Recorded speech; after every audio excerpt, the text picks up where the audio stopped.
Okay, this is my presentation. The aircraft carrier arrestor gear project. If you want to see the goals of this project, you can pause here and look at these. This is our trial and error. This took us about 30 hours. We tried to make this system on the right, as you can see in Simulink, basically just trying to replicate it.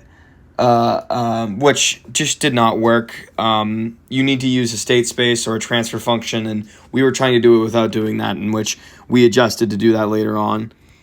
To this, as you can see, it's much less complicated. It's just a state space with a bunch of matrices that we had to calculate out with a scope on the side.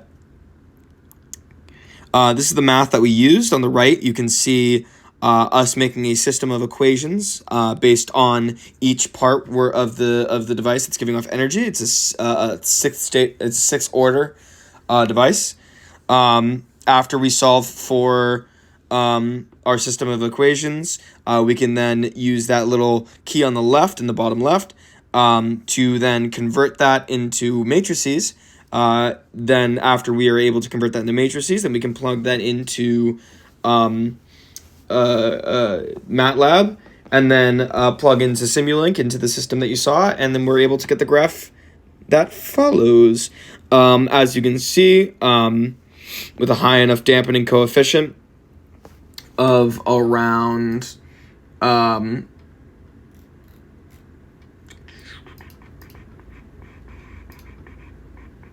around 3,550, we were able to get the first plane of 2,000 or 20,000 pounds moving at 64 meters per second to stop within the required 333 meters within 10 seconds with very little oscillation. Pretty good. But when we convert to a smaller drone, about 550 pounds moving at 34 meters per second, those cables that we had to adjust for to make it so that 20,000 pound plane would stop then become too stiff. So therefore, they just won't move that much, kind of acting as like a brick wall and basically destroying the drone, as you can see in the next slide.